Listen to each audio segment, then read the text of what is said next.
سلام. خب بچه همونطور که گفتم توی این ویدیو میخوایم مدل سازی 0-201 فروند F15 رو با هم دیگه انجام بدیم که سبک هارد سورفیس نامیده میشه.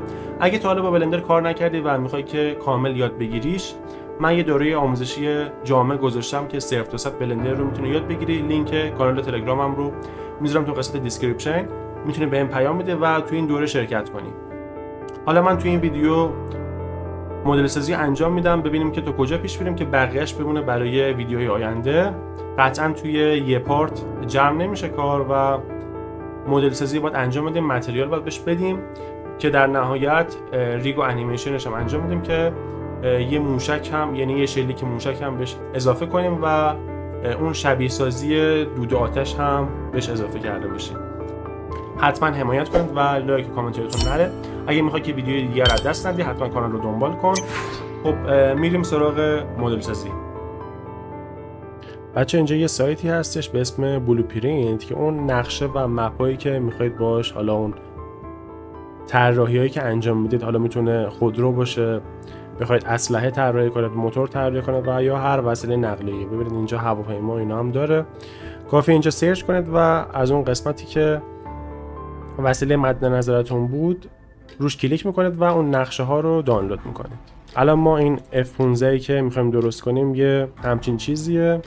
حالا ما میتونیم این متریالا و این نوشته‌هایی که اینجا قرار داره با لوگوهایی که داره رو مطابق با میل خودمون تغییر بدیم. خب این رنگ و لوها بشه، میتونیم اون رنگ‌آمیزی که وجود داره رو میتونیم تغییر بدیم، ولی خب اون بیسش و فرمش که میخوایم باش پیش بریم به این شکله. حالا من جلوتر این نقشه رو بهتون نشون میدم. ببینید این نقشه کلیه که بر اساس رفرنس یا همین مرجع قراره پیش بریم. ببین اینجا زده فرانت، نمای جلوییه و نمای ساید داره، از نمای بغل رایت و چپ، نمای تاپ یا همون نمای بالا. خب من توی بلندر این کیوب نمیخوام، این چیزای اضافه رو حذف میکنم برای اینکه بخوام اون رفرنس ها رو وارد کنم. ببین نامپد یک رو روی کیبورد میذارم، وارد نمای جلویی میشم. خب فرانت، شیفت ای رو میزنم و میام پایین، از قسمت ایمیج روی رفرنس میزنم. خب توی نمای جلو هم و فرانت رو از اینجا وارد میکنم. میتونم از اینجا هم از قسمت اوتلاینر کالکشن F2 رو بزنم و رینیمش کنم، بذارم فرانت که برای من نمای جلویی باشه. نامپد 3 رو از روی کیبورد میزنم، وارد نمای رایت یا همون راست میشم. شیفت ای رو دوباره میزنم، ایمیج رفرنس و ساید یا همون چپ و راستش رو از اینجا وارد میکنم. میتونم اینجا دوباره بیام و اسمش رو تغییر بدم.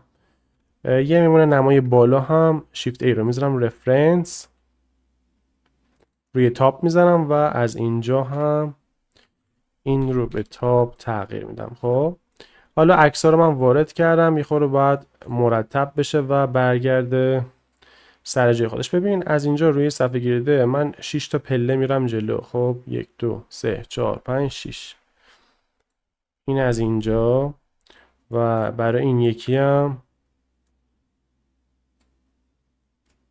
اینم 6 تا اینجا و در نهایت این رو هم میارم اینجا قرارش بدم. خب حالا هر کدوم از اینا رو میتونیم از بخش تنظیمات مربوط به عکس، همون دیتا، این اوپاسیتیش رو میتونم کمتر کنم. ببین میتونم این رو روی نیم بذارم و این یکی رو هم میتونم روی نیم قرارش بدم و اوپاسیتی اینجا رو هم روی نیم قرارش بدم.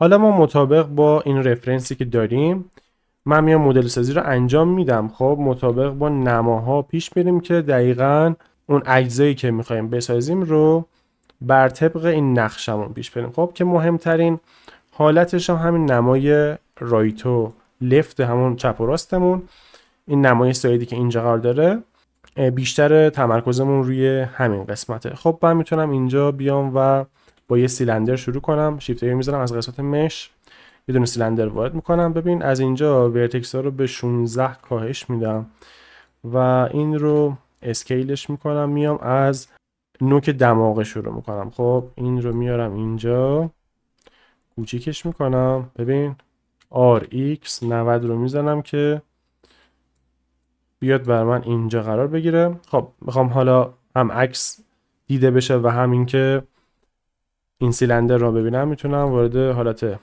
وایر فریم بشم و تب رو میزنم ادیت مود، این قسمت رو انتخاب میکنم، ورتکس اینجا اس رو میزنم که اسکیل بشه.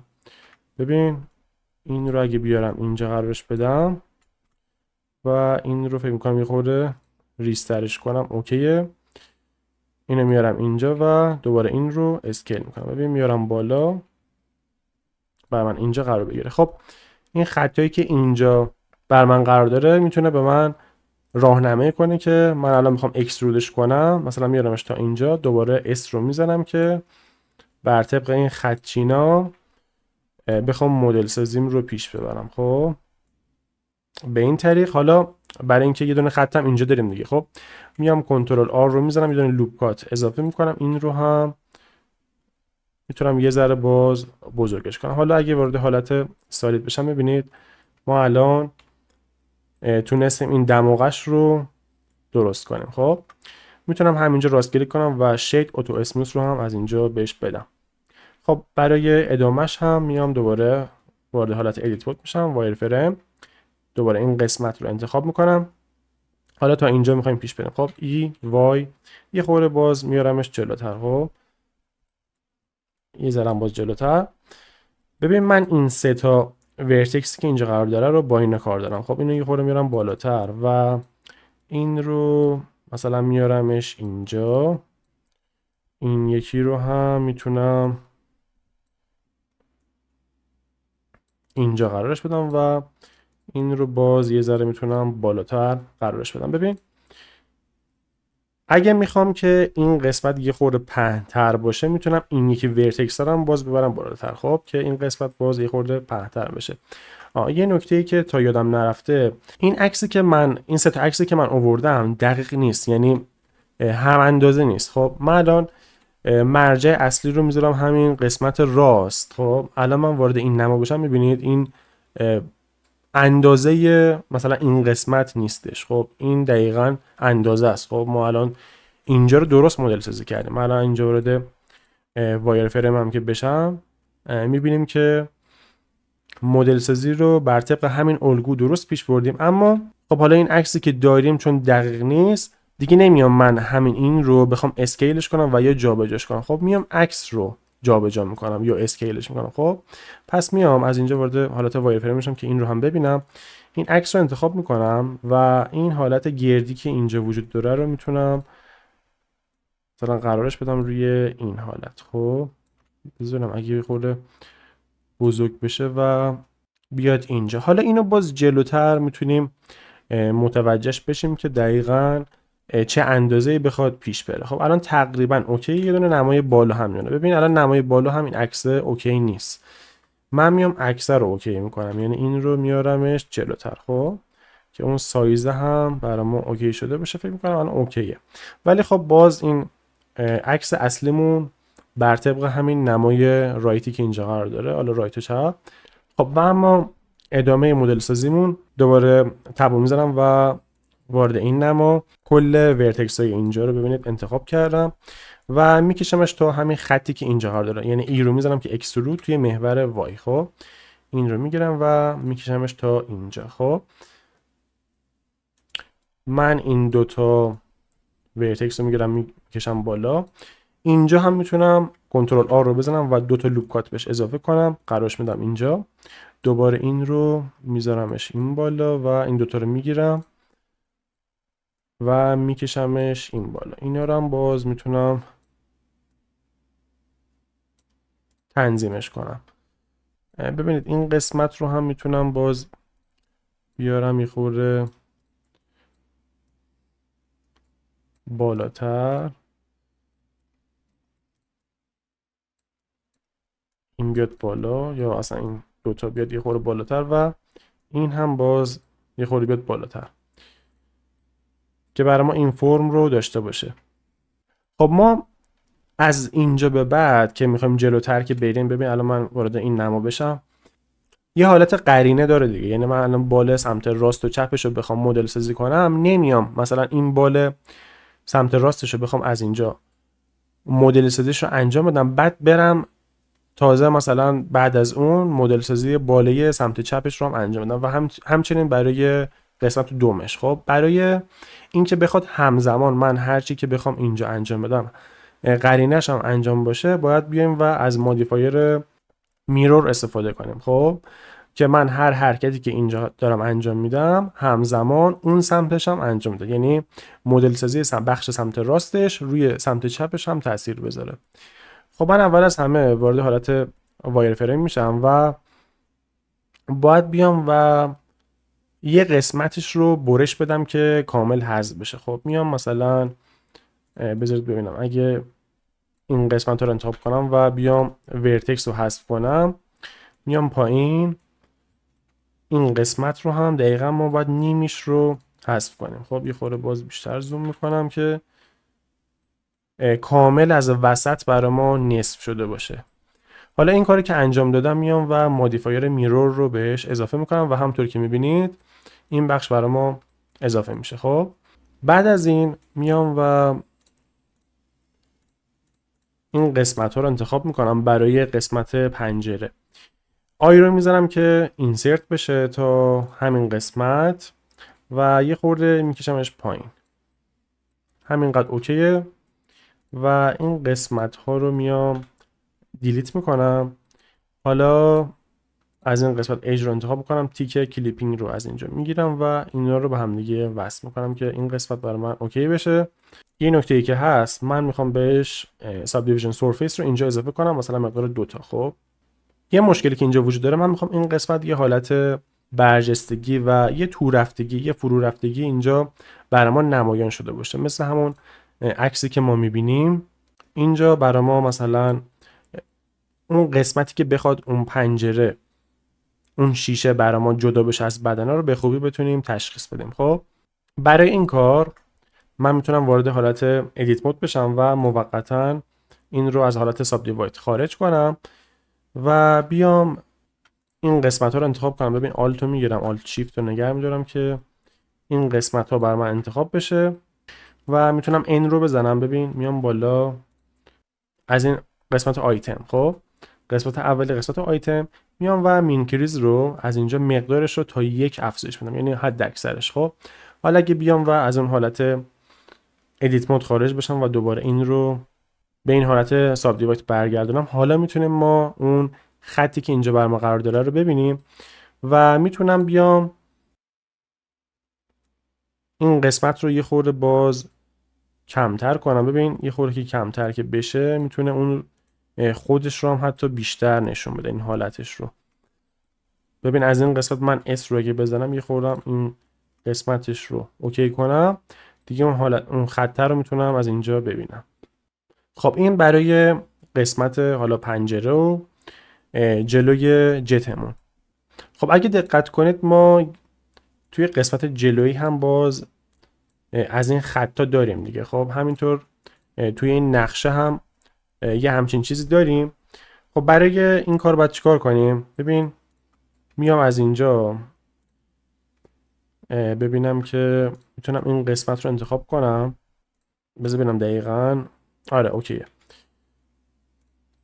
همین قسمت رو میتونم انتخاب کنم و کنترل بی رو بزنم. ببین یه ذره بهش بیول میدم، خب مثلا تا همین مقدار، و میام ای رو میزنم، یه اکسترود بهش میدم و راست کلیک میکنم که بر من اکسترود قطع بشه. میرم داخل آلت اس و این رو یه خورده میکشم به سمت پایین، خب که جلوش برای من به این شکل در بیاد. و حالا میام آلت رو نگه میدارم که این قسمت انتخاب بشه، شیفت رو نگه میدارم و آلت برای قسمت داخلی هم همینطور این رو انتخاب میکنم، دوباره از همین قسمت آیتم، خب مینکریز، این رو تا آخر افزایشش میدم.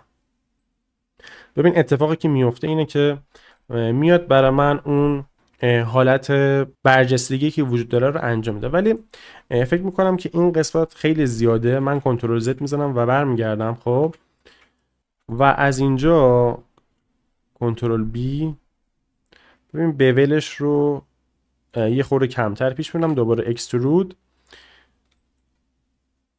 آلت اس رو میزنم و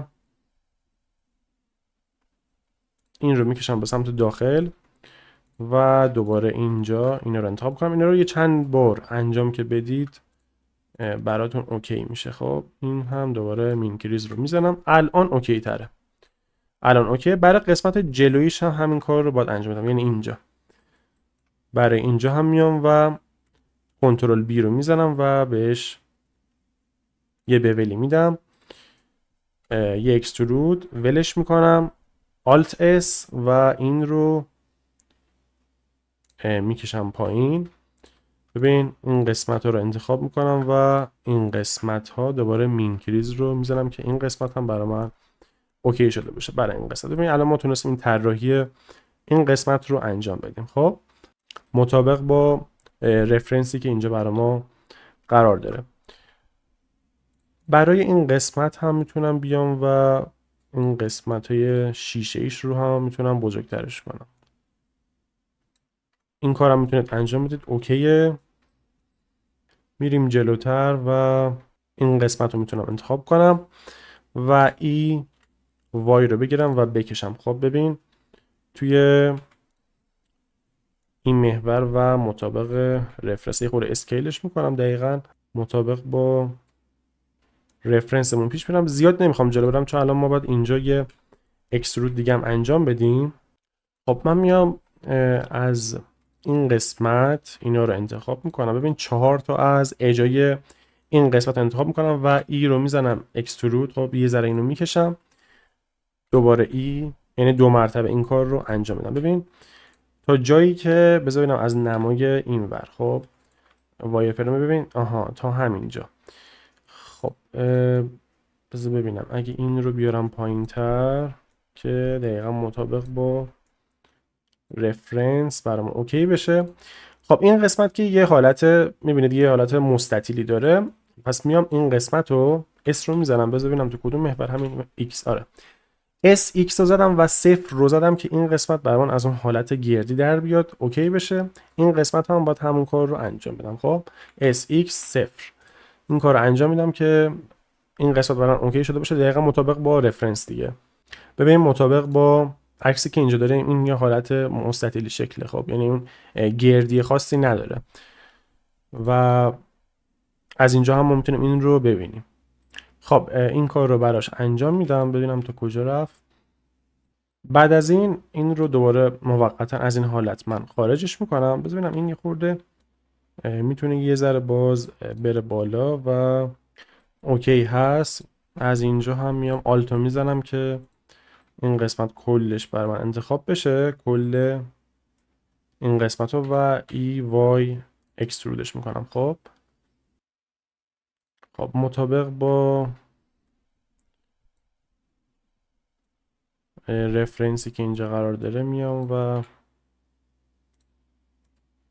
این رو میکشم تا اینجا و برای این قسمت هم میتونم بیام و خب تیک کویتی هم میتونیم از اینجا بزنیم که اون حالت یه سری برجستگی سفید رنگی که توی مدل سازی استفاده میکنیم رو از اینجا بتونیم ببینیم. این رو ایوای رو میزنم خب اکسترود بشه به سمت جلو.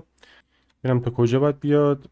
تا همینجا اوکیه. ببین تا همین حالت تیغی که اینجا داره من آر رو میزنم بهش روتیت میدم و اسکیلش میکنم. کنترل زد یه خورده اسکیل میارم پایین تر تا همینجا اوکیه. کنترل آر رو بهش میدم و یه دونه لوپ کات اینجا بهش اضافه میکنم که این قسمت بیاد به سمت بالا. ببین اینجوری این قسمت رو هم میتونم تا اینجا پیش ببرم و بر من این فرم رو داشته باشه. خب این قسمت اینجا رو این 4 تا اینجا رو آی رو میذارم یه اینسرت بهش میدم. خب یه اکسترود به سمت بالا که این رو بخواد هول بده به سمت جلو. البته من قبلش بذارید که نمای بالا بیام و این قسمت ها رو از اینجا SX 0 رو بزنم که صاف بشه و همینطور اینجا. خب SX 0 رو بزنم این قسمت برای من کامل صاف بشه. حالا میام و این 4 تا رو انتخاب میکنم، آی رو میزنم و اکسترود که این رو هول بده به سمت بیرون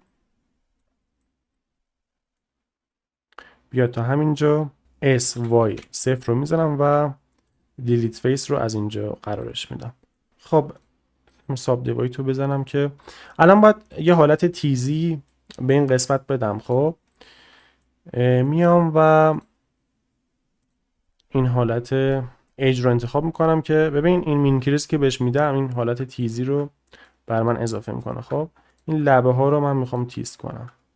حالا هر چند تا لبه ای که وجود داره میام این تیزی رو بهش اعمال میکنم که توی همین حالت هم من این حالت ببینید تیزی و خطی که اینجا قرار داره رو بتونم به خوبی از اینجا ببینم. ببین توی عکس مرجع این قسمت هم یه حالت تیزی داره. خب این یه خورده شاید اینجاش گرد باشه ولی در کل اینجا تیزه. من اگه بخوام اینجا رو هم همون کار رو انجام بدم میتونم این قسمت رو انتخاب کنم. ببین این کارو که انجام بدم میبینی این دقیقاً مثل همون عکس برای من تیز میشه. اگه بخوام یه حالت بینابینی هم باشه میتونم این رو یه خورده کمتر بذارم. خب یه همچین حالتی میتونم بهش بدم. خب این کار رو میتونید شما با آزمون خطا انجام بدین. خب برای این قسمتی که یه انویجاج اینجا قرار دارم میتونم بیام این حالت هم که زدم این قسمت رو هم میتونم بیام و این کار رو انجام بدم که این قسمت هم برای من اوکی شده باشه.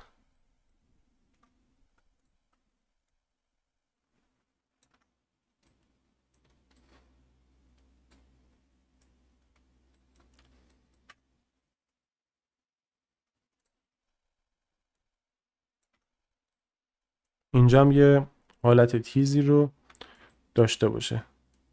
خب اینجا هم اگه بخوایم اینو یه خورده بیارم پایین تر مثلا یا اینکه این رو یه خورده میدم اینور یه ذره پایین.